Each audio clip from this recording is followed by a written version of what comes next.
عبده ورسوله ولا نبي بعده صلى الله على سيدنا محمد ولم يجعل له من جنسه عديلا وعلى آله وأصحابه وتابعه بكرة وأصيلا اللهم إنا نسألك خير هذا الليل ونعوذ بك شر هذا اليوم وبعده بسم الله لا يضر مع اسمه شيء في الأرض ولا في السماء وهو السميع العليم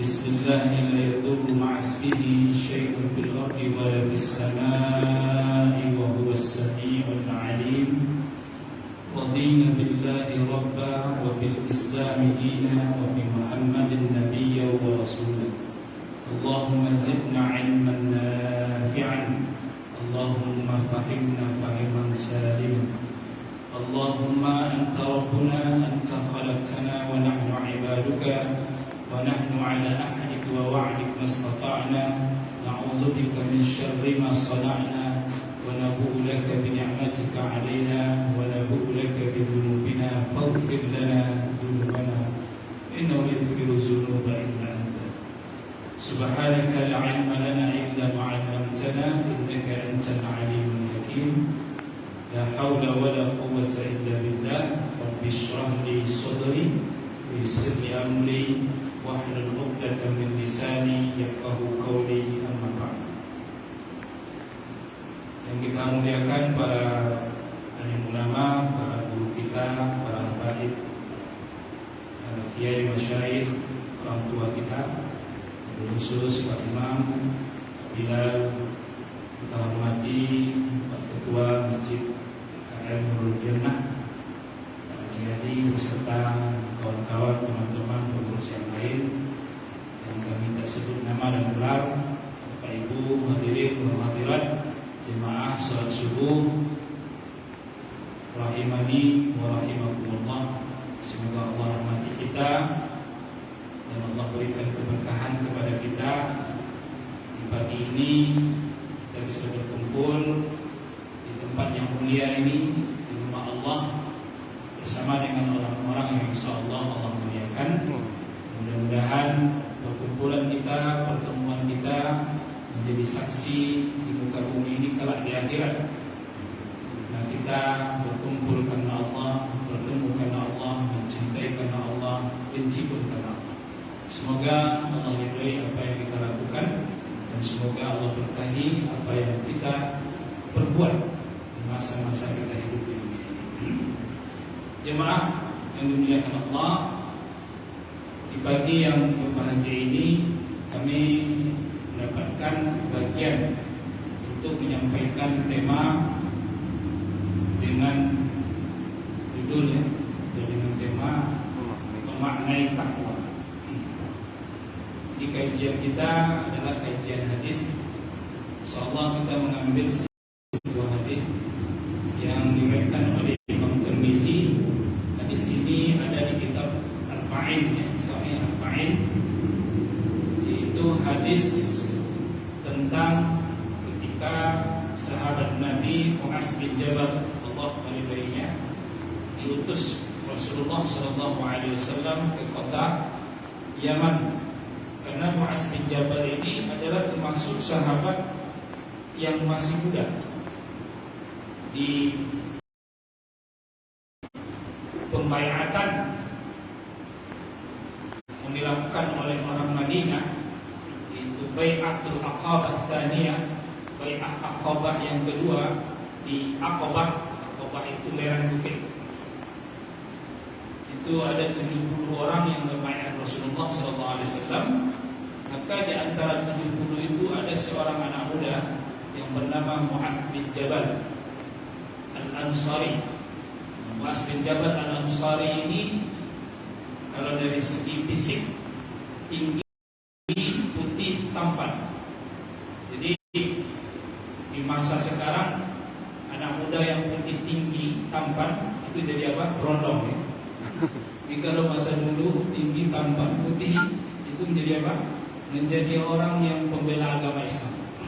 Pembela agama Islam. Jadi satu-satunya anak muda yang pada Aqabah kedua itu, ketika pembaiatan Rasulullah SAW atau pembaiatan Nabi kita yang tercinta sebagai pemimpin, itu ada 70 orang, satu dari antaranya anak muda dengan usia 18 tahun, dan rela meninggalkan kota Madinah yang begitu jauh gitu ya, ke kota Mekah untuk membaiat Rasulullah SAW.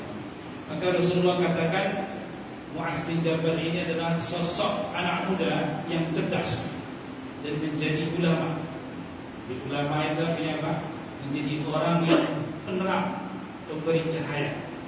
Alimnya, kecerdasannya. Itu sosok Mu'adz bin Jabal. Jadi kalau mendengar kata Mu'adz bin Jabal, dia masih muda. Waktu itu ya. Dan sudah banyak ya peperangan sudah pasti diikuti oleh Mu'adz bin Jabal.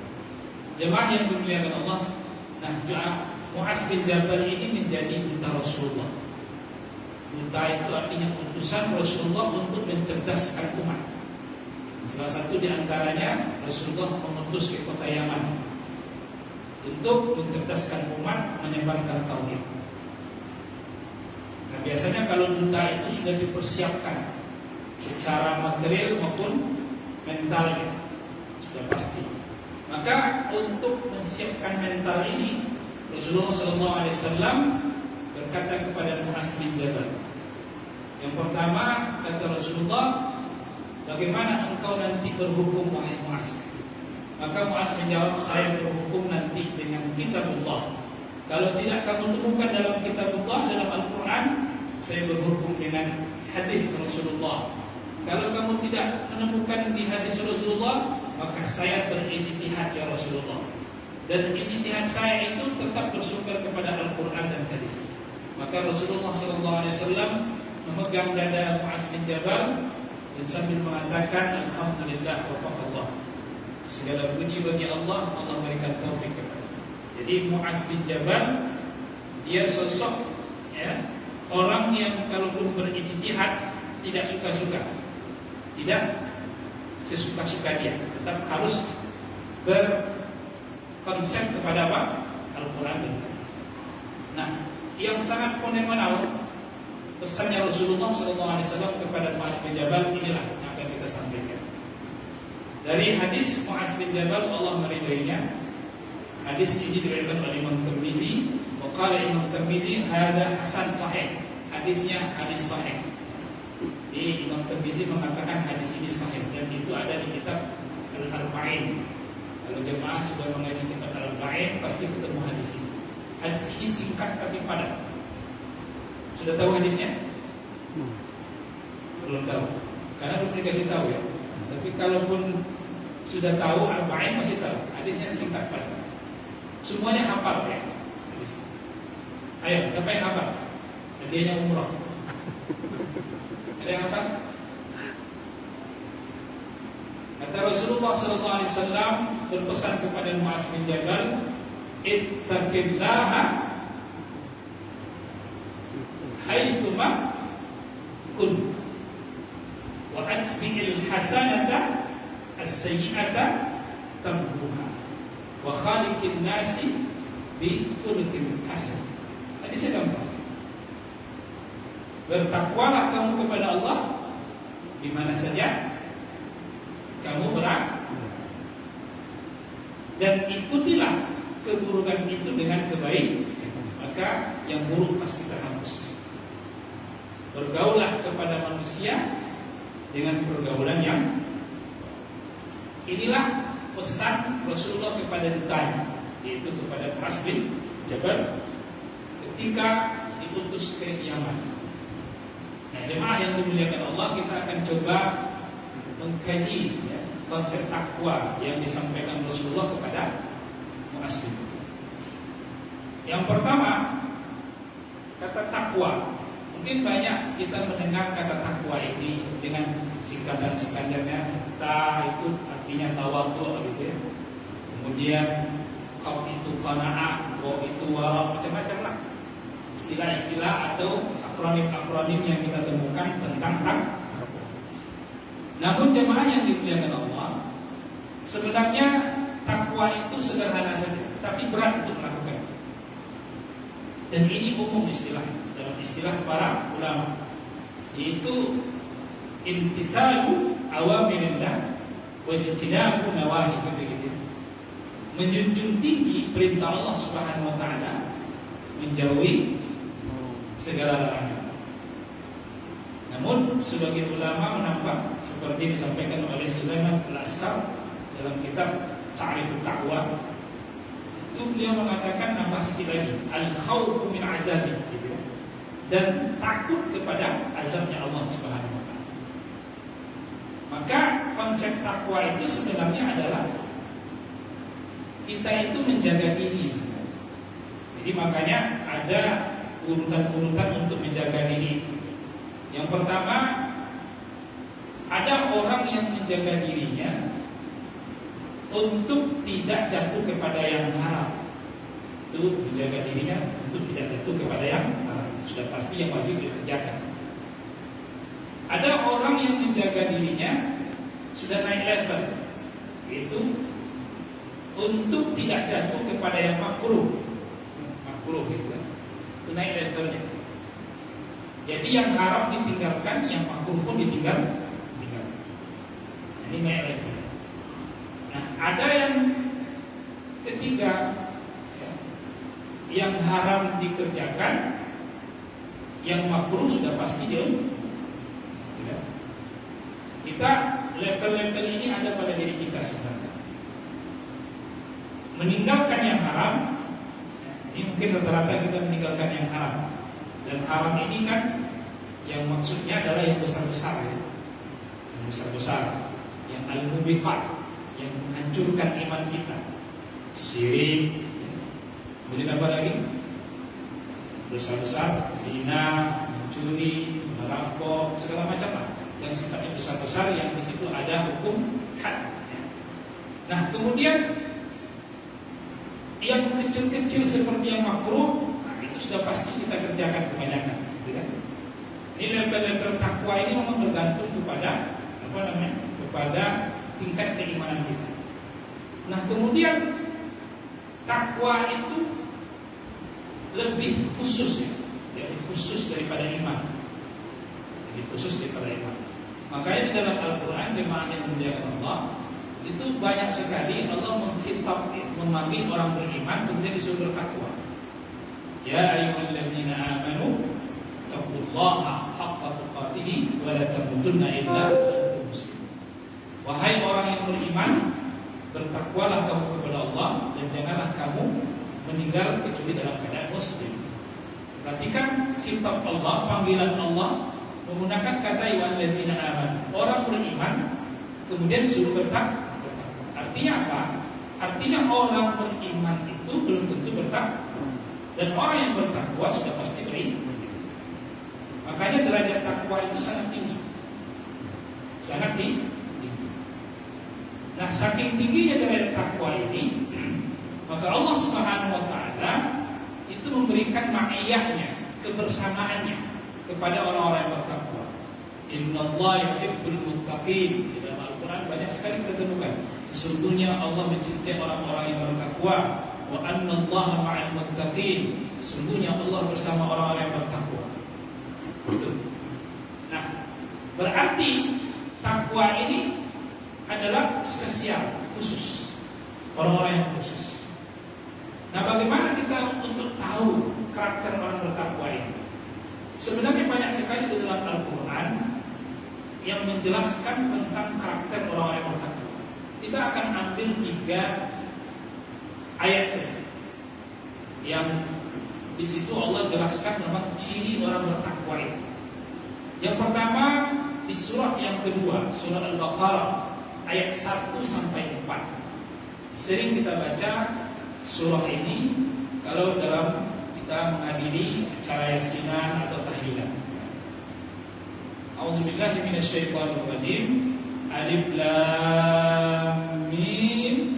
Dzalikal kitabul la raiba hudan lil muttaqin allazina yu'minuna bil ghaibi wa yuqimuna as-salata wa mimma razaqnahum yunfiqun wallazina yu'minuna bima unzila ilaika wa ma unzila min qablik wa bil akhirati hum yuqinun.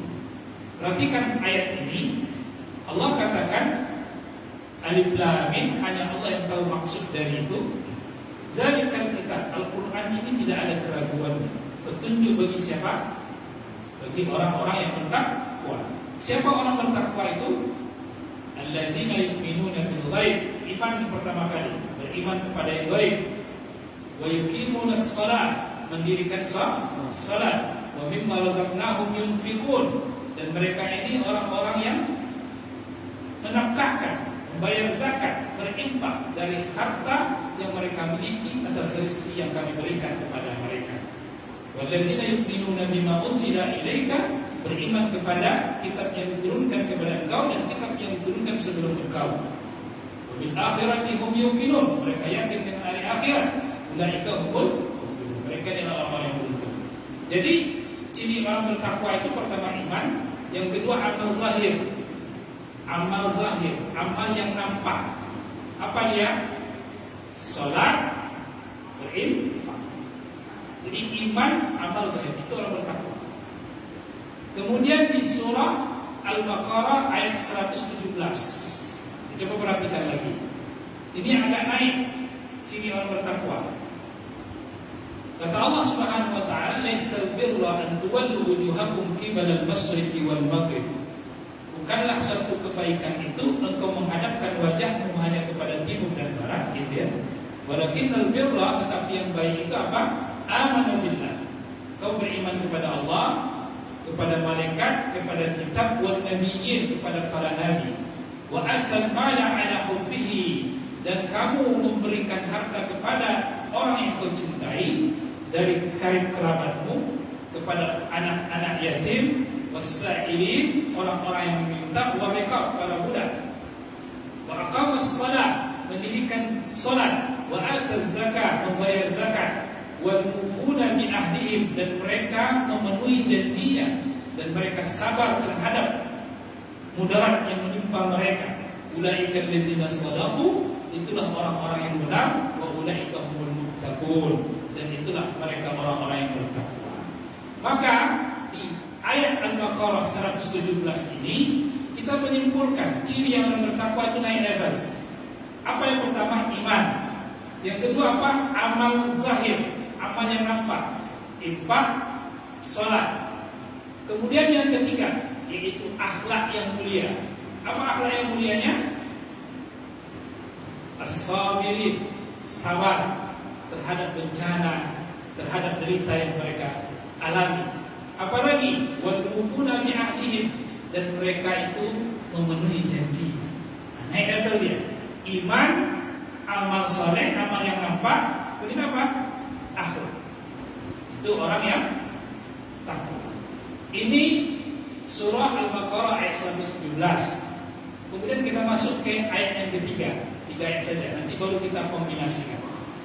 Ayat yang ketiga itu surah Ali Imran, surah yang ketiga ayat 133 sampai 135. Maklum ayat ini juga sering dibacakan para guru. Wasari'u ila maghfiratin min rabbikum wa jannatin 'arduha as-samawati wal ardh wa'iddat lil muttaqin. Bergegaslah kamu untuk menuju kepada surgamu yang surganya itu seluas langit dan bumi. Dipersiapkan untuk siapa? Untuk orang-orang yang bertakwa. Siapa mereka ini? Allazina yunfiquna fis sarra'i wad dharra, yang mereka itu menginfakkan hartanya baik dalam keadaan susah maupun senang, wal kaziminal ghaiza, menahan marah, wal 'afina 'anil nas, dan memakan manusia. Wallazina idza fa'alu fahisha, dan apabila mereka melakukan suatu perbuatan keji, perbuatan nista, zakarullah, mereka ingat kepada Allah, fastaghfiru li dzunubihim, dan mereka minta ampun kepada Allah atas dosa mereka, dan Allah pun mengampuni, karena mereka tahu tidak ada yang mengampuni kecuali Allah. Walam yusirru ala ma fa'alu wa hum ya'lamun. dia bertobat, dia tidak lagi melakukan perbuatan yang sama. Maka itulah orang-orang yang bertakwa. Sudah berapa ayat? Nah, cukuplah itu. Yang tambah lagi nanti pusing. Ada 3 ya. Jadi ciri orang bertakwa itu di 3 ayat ini. Nah, coba sekarang jemaah yang dimuliakan Allah Subhanahu wa taala, kita menganalisa. Ya, menganalisa. Jadi dari semua yang kita baca tadi, masih ingat kan yang kita baca tadi? Masih ingat ya? Adalah sedikit-sedikit nempel ya, masih ingat ya? Karena semua yang kita baca itu intinya apa? Iman. Kedua apa? Amal soleh. Ketiga apa? Akhlak mulia. Kan begitu ya? Iman, amal soleh, akhlak mulia. Kalau iman kan di hati. Iman di hati ya. Amal soleh yang nampak. Apa dia? Sholat, bayar zakat, puasa. Itu kan amal soleh yang nampak. Kemudian akhlak mulia yang mana? Akhlak mulia. Sabar, apa lagi? Apa? Ya, saling memaafkan, apa lagi? Ya, yang tadi yang kita baca, sabar, saling memaafkan, kemudian tidak marah-marah ya. Penuhi janji, kalau ngomong benar gitu ya. Kalau umpamanya berjanji tepati gitu kan, nah, itu akhlak mulia. Dan silakan contoh-contoh yang lain. Jadi 3 ini ciri orang bertakwa. Nah, jemaah yang dimuliakan Allah, kenapa 3 ini ada pada orang bertakwa? Karena orang bertakwa itu dia takut kepada Allah dan takut kepada azab. Kan begitu kan? Maka dia berupaya untuk menjaga dirinya dari murka Allah Subhanahu wa taala. Jadi orang bertakwa itu dia takut murka Allah. Yang ditakutinya itu Allah, bukan makhluk. Yang ditakutinya itu adalah Khalik, Sang Pencipta, bukan makhluk. Dia nggak takut sama suaminya, dia nggak takut sama istrinya, tapi dia takut sama apa? Nah, kalau yang sering nonton suami-suami takut istri, itu berarti harus diperbarui takwanya. Karena dia harusnya takut sama siapa? Allah. Sepakat kan? Kita takut sama Allah atau sama manusia? Harus sama Allah, karena Allah itu apa? Khalik. Nah, kalau kita takut sama Allah, berarti kita takut kepada apa? Murkanya Allah. Dan sekarang orang banyak tidak takut kepada Allah karena dia tidak bertakwa. Contoh, adik Armando, bisa salah satu bilang ya, itu nggak takut sama Allah karena nggak takwa. Makanya dibuat istilah-istilah, pernyataan-pernyataan yang pernyataannya ini apa? Sebenarnya mengusik Allah, gitu kan? Yang baru-baru kan pernyataannya apa? Kita tidak butuh sholat, ya kan? Karena inti sholat itu komunikasi kepada Allah, ya kan? Asal sudah komunikasi kepada Allah, ya sudah kita sholat. Ini kan artinya dia tidak takut sama Allah, ya gitu kan? Kenapa? Karena Allah sudah katakan di dalam Al-Quran, Inna sholata kanat 'alal mu'minin kitaban mawqut. Sholat itu waktunya sudah ditentukan dalam surah An-Nisa ayat 103. Nah, karena dia tidak takut sama Allah, ngajinya, tafsir yang dipakainya bukan tafsir para ulama, bukan tafsir Ibnu Katsir, Imam Al-Qurtubi, tafsir Jalalain, Imam Sayyidi, tafsir Al-Misbah di Indonesia, Profesor Dr. Quraish Shihab. Tafsir yang dipakai tafsir apa? Tafsir Abu Janda atau tafsir mimpi dia gitu. Nah, ini masalah. Bapak Ibu di sini takut kepada Allah. Kenapa? Karena kenal Allah.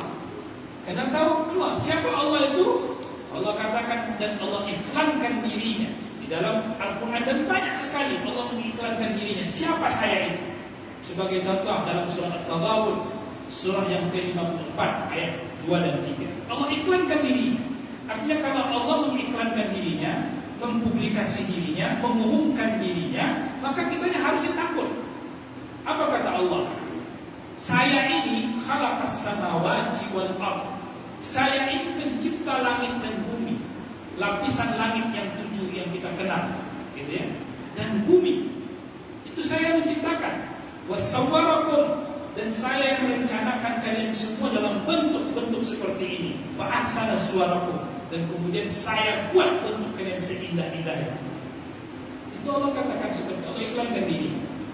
Ya. Wa ilaihi masir, dan hanya kepadanya kalian kembali. Suka atau tidak suka kalian, tahu atau tidak tahu kalian pasti kembali kepada itu. Iklan Allah, publikasinya pada kita dalam Al-Quran. Tidak sampai di situ, Allah katakan ya'lamu ma fis samawati wa ma fil ardh. Saya tahu apa yang ada di langit dan apa yang ada di bumi. Dan Allah tidak cuma sampai di situ. Wa ya'lamu ma tusirruna wa ma tu'linun. Dan saya tahu apa yang kamu sembunyikan dan apa yang kamu terang-terangkan. Dan tidak cukup sampai di situ. Wallahu alim bizatis sudur. Dan saya tahu apa yang terbesit dalam dada kalian. Itu Allah mengumumkan dirinya. Nggak takut juga gitu, karena nggak ngaji.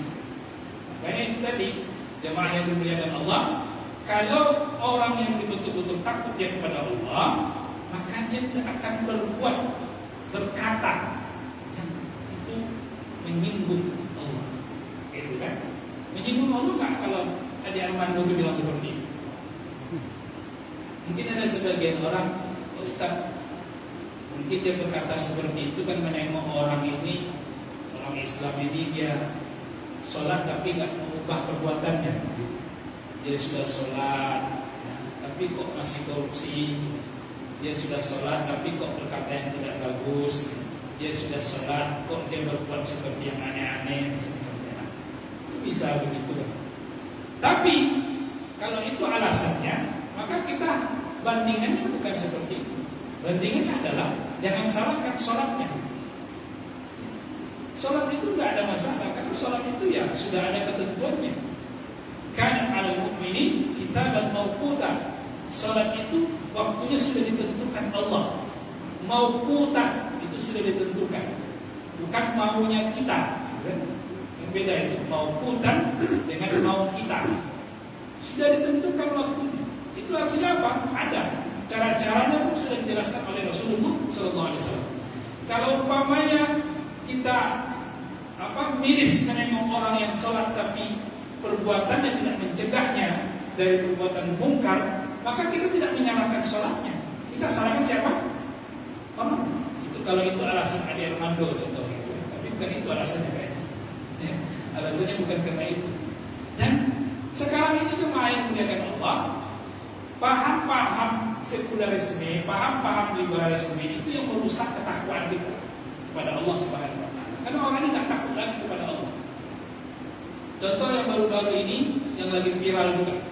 Dan Bapak Ibu harus menjaga, mempawangi dan memagari akidah anak kita agar tidak terjerumus kepada orang-orang yang tidak bertakwa lagi kepada Allah Subhanahu wa taala. Tidak takut lagi kepada Allah.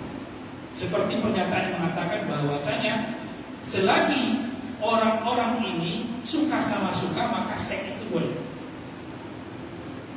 Itu kan tidak bertakwa lagi kepada Allah, ya kan? 3 syaratnya, asal 3 ini maka boleh dilakukan. Yang pertama konsensual, suka sama suka.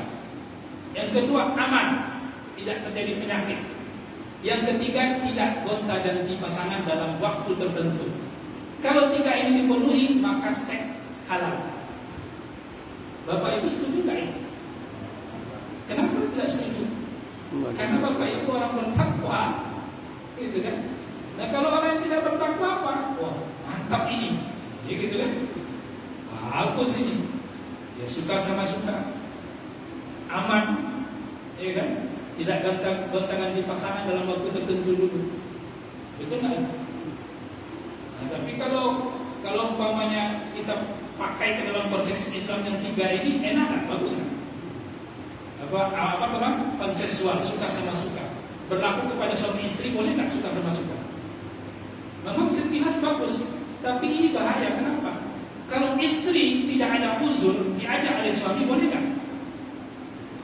Tapi kalau pakai suka sama suka, kan bahaya ya?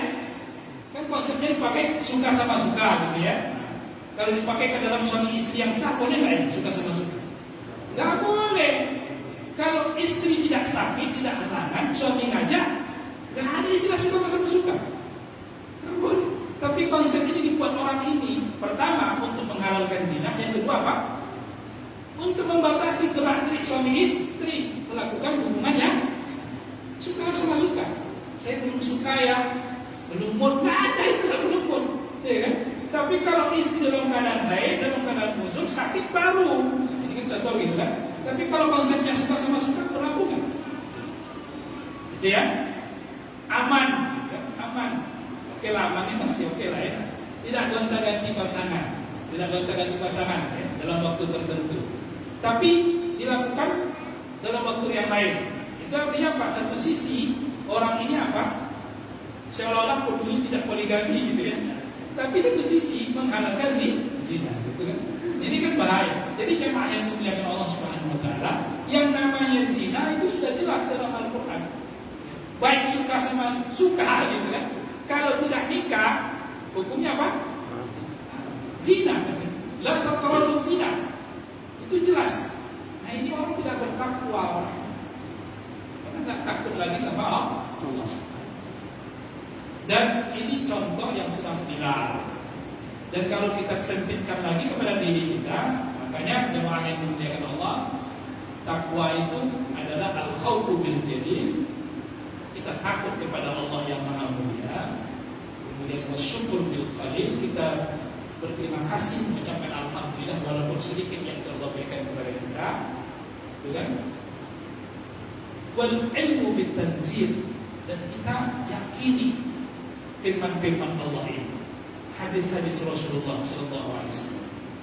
Kemudian yang terakhir, wal isti'dad li yaumil wa'id, dan kita mempersiapkan diri kita untuk kelak bekal di kematian. Maka orang-orang yang bertakwa itu visinya sudah tinggi, sudah naik, takut kepada Allah, kemudian syukur saja apa yang diterima, ya, kemudian mengimani firman-firman Allah, Al-Quran dan hadis, dan mempersiapkan diri untuk mati. Kalau orang-orang yang tadi itu dia seolah-olah apa? Tidak ada azab Allah, gitu ya. Tidak ada nanti apa? Ancaman Allah. Padahal harus kita yakini Allah itu tidak lalai. Allah itu tidak lalai. Wala tahsabannallaha ghafilan amma ya'malun. Jangan kamu menyangka Allah itu lalai apa yang mereka perbuat. Bisa saja Allah tunda pada hari tertentu. Karena memang rahmat Allah itu mengalahkan murkanya Allah. Tapi kalau Allah itu sudah murka, bahaya. Kita potensi kita ini kan berada di antara malapetaka. Di atas kita ada langit, di bawah kita ada bumi. Dan bumi ini akan mengakibatkan gempa langit, kemudian banjir lah, kemudian dibolak-balikkan Allah bumi ini, kita nggak tahu. Kemudian langit Allah timpakan sama kita. Makanya kata Allah, amintum, apa kalian merasa aman? Man bis sama, yang menguasai langit, gitu kan? Apabila tiba-tiba kemudian langit tersebut ini apa? Allah timpakan kepada kalian, wahiyat tamur, kemudian dia bergerak, dan bumi bergerak, tamur, likuifasi, mengalami likuifasi. Tapi kan itu tidak dulu, Allah tahan dulu. Masalahnya apa? Karena masih ada ibu-ibu yang bertakwa, masih ada bapak-bapak yang bertakwa. Maka segelintir orang ini jangan sampai membuat kita terpengaruh. Jangan sampai iman kita dengan orang-orang yang seperti apa tadi? Adik. Ini kami sebut namanya karena lagi viral. Jadi kami viralkan lagi. Mungkin bapak ibu yang tidak tahu harus diketahui. Kenapa? Karena orang-orang seperti ini bahaya. Dan bahayanya apa? Akidah kita. Dan itu para ulama MUI kita sudah mengatakan pernyataan-pernyataan seperti ini jangan disampaikan ke masyarakat. Ya kalaupun untuk pribadi ini silakan aja, untuk konsumsinya ya silakan saja. Ya. Soalan itu tidak perlu lagi. Kenapa? Yang terpenting adalah komunikasi kepada. Ya terserah dia kalau untuk pribadi. Ya. berzina itu halal asal suka sama suka, dan untuk pribadi dia silakan saja. Tapi kalau sudah sampai ke publik, ini anak-anak kita harus dijaga, ya. Nanti pas pulang habis pengajian ini, bahaya kalau nggak dijaga. Ya, kenapa nggak sholat kata ayah? Ya, sholat nggak penting ya. Yang penting komunikasi saja sama Allah. Asal ingat Allah, zikir sama Allah, sudah. Ngapain sholat? Kalau sholat nggak ada lagi, ngapain ada masjid Nurul Jannah lagi? Bahaya, kosong lagi masjid ini. Kamu jemaah masih apa? Tak usah sholat, Pak Ustaz. Yang penting apa? Ingat Allah. Dan orang-orang seperti ini kan berarti dia tidak takut kepada Allah dan aturan syariat. Syariat kita itu kan dua. Pertama apa? Al-Quran. Yang kedua apa? Hadis Rasulullah SAW. Allah memberikan secara umum garis umumnya di dalam Al-Quran, yang mendetailkannya Rasulullah. Nah, siapa yang berkapasitas untuk menjelaskan ini? Dia orang yang tahu tentang Al-Quran dan hadis, bukan orang-orang sembarangan yang ingin viral. Kadang-kadang kan kita ini 4 bulan sebelum viral kan begitu ya. Ini viral dulu masalahnya. Banyak orang-orang sekarang ini ya dia ingin viral dulu gitu. Nah, viralnya ini yang bahayanya kalau kita nggak siap untuk menerima. Makanya kami sebagai pendakwah di sini melalui momen ini, apapun dalam kajian-kajian para guru-guru kita itu harusnya membentengi umat ini ya, dengan paham-paham yang sekularisme, paham-paham liberalisme, karena ini merusak ketakwaan. Jelas ya Pak ya? Jadi intinya takwa ini yang ingin kami sampaikan adalah orang-orang yang betul-betul takut kepada Allah itu takwa. Takut murka Allah. Maka karena dia takut kepada murka Allah, dia berupaya untuk mendekat dirinya kepada Allah melalui amalan-amalan yang Allah beri. Itu takwa. Jelas? Jadi 3 ayat tadi Allah menjelaskan tentang orang-orang yang bertakwa dan ciri-ciri. Alhamdulillah, makanya Rasulullah SAW itu kalau doanya Rasulullah, Allahumma inni as'alu khasyataka bil ghaibi wasyahada. Ya Allah, aku memohon kepadamu rasa takutku kepadamu ya Allah, baik di saat yang engkau saksikan atau aku tidak mensaksikan. Begitu Rasulullah SAW. Jadi Rasulullah itu sosok yang sangat takut kepada Allah. Makanya kata Rasulullah, wa inni akhsyakum, dan aku adalah orang yang paling takut di antara kalian kepada Allah Subhanahu wa taala. Hebat kali kita. Ya kan? Rasulullah yang paling takut di antara kita gitu. Rasulullah mengatakan, wa inni akhsyakum, aku yang paling takut dibandingkan daripada kalian. Makanya Rasulullah itu ketika perang Badar itu jemaah yang dimuliakan Allah, Rasulullah itu sampai menangis untuk meminta mohon kepada Allah, ya Allah, jika engkau tidak menangkan kami di perang Badar ini, maka engkau tidak akan disembah lagi ya Allah. Tidak ada yang akan menyembah kamu engkau ya Allah.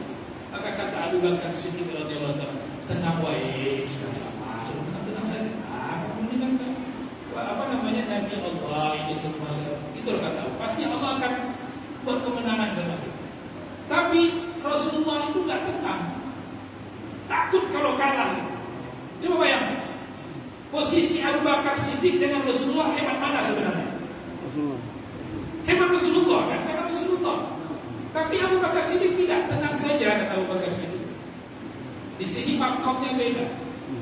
Abu Bakar Siddiq makam istiqah dan makamnya istiqah.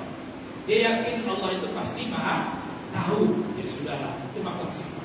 Tapi Rasulullah saat itu makamnya makamul khawf, takutnya kepada Allah, karena Allah itu punya makar. Wa makaru wa makarau. Wallahu khairul makirin. Allah itu punya tipu daya. Dan siapa yang bisa terjaga dengan dari tipu dayanya Allah? Kita tidak tahu. Makanya Rasulullah sangat takut. Walaupun Rasulullah paham pasti Allah akan berikan kemenangan, tapi tetap takut. Beda dengan Abu Bakar Siddiq. Abu Bakar Siddiq apa? Sudah tenang saja. Tak bisa tenang Rasulullah. Begitu Rasul. Apalagi kita jemaah yang kan Allah. Siapa kita dibandingkan dengan Allah? Maka oleh dengan Rasulullah, maka jemaah yang dengan Allah, kita harus buatkan takwa kita ini, ya, rasa takut.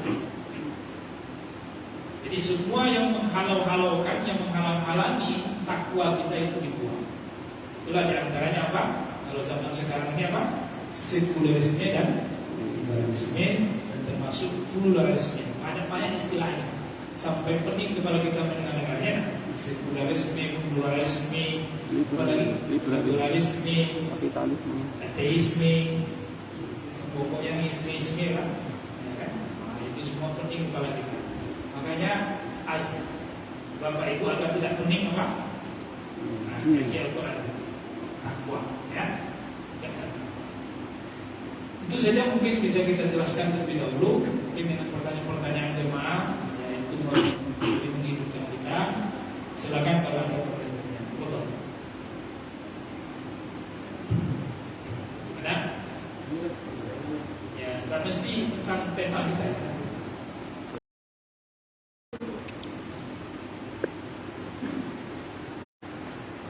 Assalamualaikum warahmatullahi wabarakatuh. Waalaikumsalam warahmatullahi wabarakatuh. Terima kasih Pak Ustadz, sangat bernilai tinggi ilmunya Pak Ustadz bermanfaat bagi kita pagi ini. Pak Ustadz, saya cuma mau bertanya tentang pernyataan Buya Hamka. Beliau pernah menyatakan seperti di media sosial, jika agamamu dihina, engkau diam, tukar pakaianmu dengan kain kafan. Makna pernyataan ini Pak Ustaz, apakah ini mengundang kelemahan kita jika tidak mampu, apa meningkatkan ketakwaan, atau untuk ketegasan? Kalau pernyataan Dev Armando tadi, jika saya dengar, saya kopok kepalanya, boleh nggak Ustaz? Terima kasih Ustaz. Assalamualaikum warahmatullahi wabarakatuh. Waalaikumsalam warahmatullahi wabarakatuh. Nah, ini dari Pak Joko. Pak Joko ini yang merequest tema kita. Nah, kalau nanti Pak Ustaz Robi tema kita memaknai takwa. Nah, jadi kita itu sesuai request saja. Ya. Jadi kalau itu punya request tema, kita sampaikan. Nah, ini sangat menarik disampaikan Pak Joko. Bahwasanya pernyataan dari almarhum Buya Hamka, kalau jika engkau diam, jika agamamu dihina, gitu, maka tukarlah, gantilah pakaianmu dengan kain kan. Artinya, berarti ujung guna keberadaan kita itu ya sudah tidak ada lagi, ya sudah tidak fungsi lagi. Kalau agama dihina, kemudian kita diam. Pada hakikatnya memang benar. Kenapa? Karena memang agamanya harus dibela, ya. Harus dibela, harus dijaga. Syariat ini harus dijaga. Syariatnya harus dijaga, dan tentu penjagaan ini kan beda-beda levelnya. Ada level kita yang tinggi. Nah, di sinilah mungkin orang-orang yang punya jabatan, punya kekuasaan, gitu, yang bisa menjaga agama ini. Makanya jemaah yang dimuliakan Allah, kita tetap berpositif thinking, ya, kepada orang-orang yang menjabat dari kaum muslimin yang maju, baik dia pilkada atau apa namanya. Tetap kita memilih yang muslim yang memang dia ingin menjaga agama ini. Karena mereka yang mampu menjaga agama ini dengan aturan-aturan yang mereka buat, gitu kan. Ya tentu kalau level kita di bawah, ya kita nggak bisa naik ke atas, kita nggak bisa orasi, bisa teriak-teriak. Kalau teriak-teriak langsung ditangkap, langsung diini, ya kita ya sudah. As-sukutu kita diam, tapi diam kita itu membenci. Nah, inilah yang dimaksud dengan adhaful iman kita, selemah-lemah iman. Jadi itulah batas kita. Kalau orang yang bertakwa level tinggi tadi kan, dia harus apa? Membela agamanya dalam keadaan apapun, gitu kan? Dengan keputusan-keputusan. Nah, karena level kita di bawah, ya sudahlah, kita nggak bisa, ya Allah, Kau tahu dengan kelemahan kami. Kami hanya bisa berdoa, ya Allah. Kami yakinkan kepada Engkau, ya Allah. Kami benci dengan perbuatan ini. Itu yang bisa kita lakukan. Atau mungkin jemaah yang menjaga Allah, kita punya ikhtiar-ikhtiar yang lain, ya kan? Melalui medsos mungkin kita melakukan sesuatu, ya bagus, silakan. Tapi medsos pun dijaga juga, ya. Nah, nanti dilihat-lihat juga. Kayak ilmu iman kita di situ. Kemudian orang-orang seperti ini, apakah langsung kita kita godok kepalanya, dijadikan godok gitu ya, kita basmi, kita apa? Ya sebenarnya orang seperti ini susah untuk kita basmi. Kenapa jemaah? Karena as-sirat bainal haq wal batil itu pasti ada. Ada Firaun, ada Musa, gitu ya. Ada Nabi Muhammad, ada Abu Jahal, Abu Jahal ya, Abu Lahab ya. Ada Namrud, ada Nabi, ada Qabil, ada Habil, kan begitu kan? Antara hak dan batil itu pasti ada, tidak akan bisa dibasmi sampai hari kiamat. Makanya jemaah yang dimuliakan Allah, kalau kita ketemu sama orang ini, sebenarnya menguji keimanan kita. Keberadaan mereka ini menguji keimanan kita, mengasah iman kita. Jadi kalaupun dibasmi nanti nggak ada lagi ujian iman kita. Biarkan saja dia itu. Yang penting apa? Kita tidak terganggu. Namun, kalau ada aturan-aturan yang ditegakkan, ya harus ditegakkan. Yang menghina kan harus diproses begitu kan? Yang meresahkan masyarakat harus seperti itu kan aturan. Biasanya aturan yang buat itu. Tapi kalau kami pribadi itu, adanya orang-orang seperti ini, itu kami ucapkan alhamdulillah. Untuk apa? Ya sudah, ini uji iman kita. Alhamdulillah kan? Begitu kan?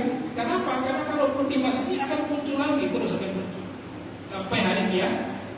As-sirah bainal haq wal batil itu pertempuran gitu, pertempuran namanya sirah itu. Perdebatan antara hak dan batil itu tidak akan pernah habis kecuali sampai nanti hari kiamat. Akan terus ada. Kalau sudah nggak ada lagi yang batil, berarti sudah turun Nabi Isa gitu. Sudah turun Nabi Isa. Maka kita imani apa yang terjadi, dan kalaupun kita berikhtiar, ya setidaknya kita nasihati segala macam kan. Jadi kalau kata Pak Joko tadi mau digorok apa tadi? Topok kepalanya, bahayanya dia balik topok lagi gitu kan. Karena dia ada backup gitu kan. Maka kita ya sudah, kita doakan. Kalau dua saja doa kita kan doa itu dua saja. Apa doanya? Kan doa alaihi wa doa lahu kan gitu kan. Alaihi wa lahu. Kalau alaihi itu berarti kita mendoakan celaka baginya. Kalau doa lahu kita mendoakan kebaikan itu. Kan begitu. Dua saja kan. Mudah-mudahan mungkin karena dia kurang ngaji, masa kurang ngaji ya?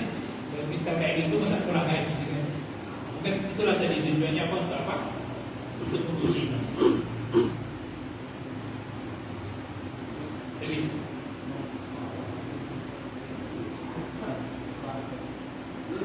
Ada lagi? Ibu, silakan Ibu.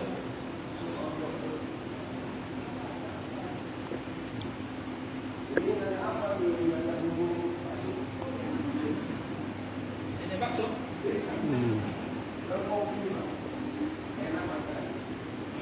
Assalamualaikum Ustaz. Waalaikumsalam.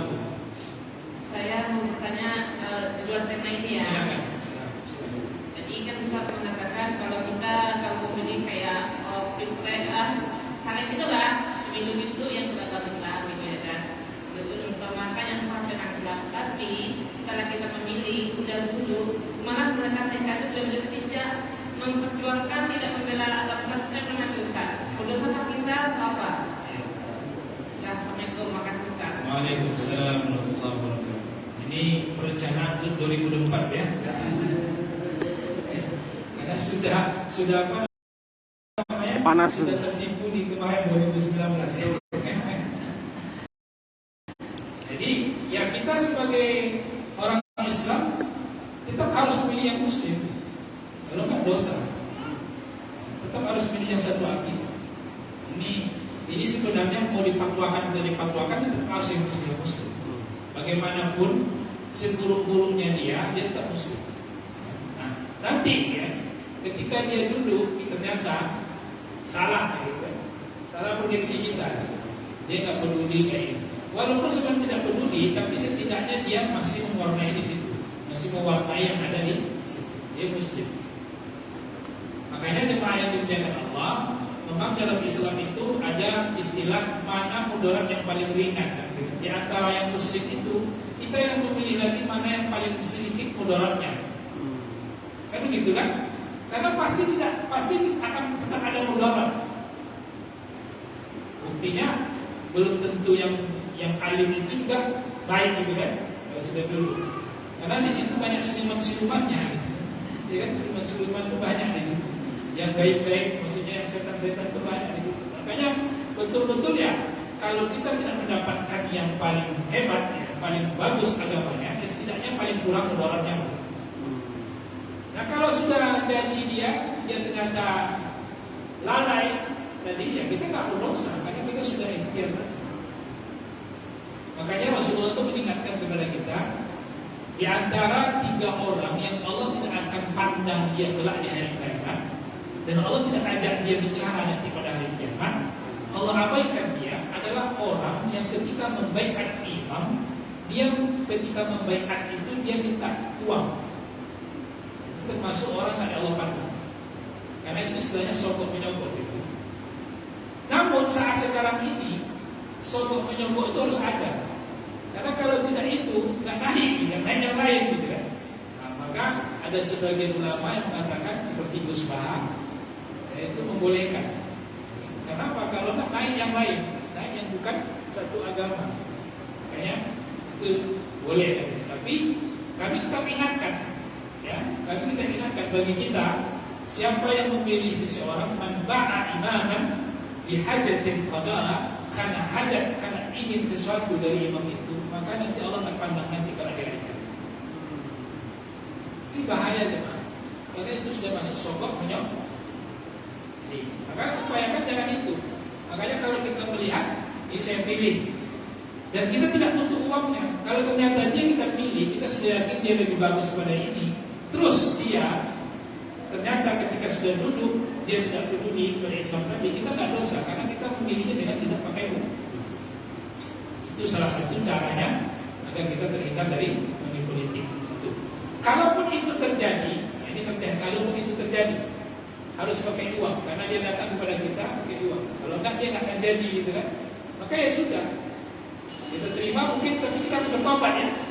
Jadinya, nah itu karena akan masuk kepada orang-orang yang lain.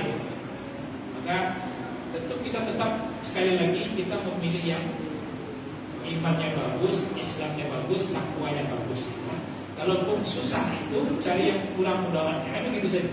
Yang penting dia apa? Muslim. Itu. Jadi ibu nggak berdosa, ya. Tapi kalau ibu ketika pilih dia kemarin pakai uang, kita harus bertobat, ya. Nah, agar tidak apa? Agar tidak nanti Allah tidak pandang kita, bahaya. Demikian ya jemaah, bisa disampaikan kajian kita tentang takwa. Mudah-mudahan Allah berikan kita kemudahan dalam memahami ini dan terutama untuk mengamalkan, karena memang berat menjadi orang bertakwa itu. Tapi insya Allah karena kita sudah berpedoman kepada Al-Quran dan Hadis, kita berupaya. Karena takwa itu intinya iman, amal yang nampak, zahir, salehah, dan kemudian akhlak. Ya, itulah makanya kenapa orang bertakwa itu derajatnya paling tinggi. Karena dia takut kepada Allah, takut akan murkanya Allah. Maka karena dia takut kepada murkanya Allah, dia berupaya dekat kepada Allah Subhanahu wa taala. Itulah takwa itu. Semoga Allah ridhoi apa yang kita lakukan, dan mudah-mudahan Bapak Ibu jemaah yang dimuliakan Allah berikan kesehatan, Allah sempurnakan nikmat-Nya kepada kita, Allah berkahkan hidup kita, Allah panjangkan usia kita dengan amal soleh yang bisa kita lakukan, dan Allah angkat segala penyakit di antara kita, yang sakit di antara kita, dan Allah ampuni dosa-dosa orang yang mendahului kita, orang tua kita, saudara kita, dan orang-orang yang kemudian kelaknya Allah berikan ya keberkahan rezeki, umur, ya, dan Allah lancarkan rezeki kita, Allah turunkan dari langit dengan kemudahan-kemudahan. Amin. Allahumma in kana rizquna bis sama' fanzilhu, in kana bil ardi fakhrijhu. Allah, jika rezeki kami ada lagi maka turunkan, dan jika ada di bumi Allah maka keluarkan. Jika susah ya Allah mudahkan, dan jika jauh maka dekatkan. Jika rezeki kami itu penuh dengan kekotoran ya Allah maka sucikan ya Allah. Amin. Allahumma ja'al al-hayat ziyadatan lana fi kulli khair wa ja'al al-maut rahatan lana min kulli syarr. Ya Allah, jadikan hidup kami hidup yang mulia, yang penuh dengan kebaikan. Kalau nanti wafat kami ya Allah, maka wafatkan kami dalam husnul khatimah, dan jadikan wafat kami itu sebagai kesudahan dari semua kesulitan-kesulitan yang kami alami di dunia ini. Allahumma ajib du'ana ya rabbal alamin. Rabbana atina fid dunya hasanah wa fil akhirati hasanah wa qina azabannar. Sallallahu alaihi wasallam Muhammadin wa ala alihi wasallam. Alhamdulillahirabbil alamin. Demikian jemaah yang dimuliakan Allah, mohon maaf dalam penyampaian dan akhiru kalamina walhamdulillahirabbil alamin. Subhanakallahumma bihamdika asyhadu an la ilaha illa anta astaghfiruka wa atubu ilaik. Assalamualaikum warahmatullahi wabarakatuh. Waalaikumsalam.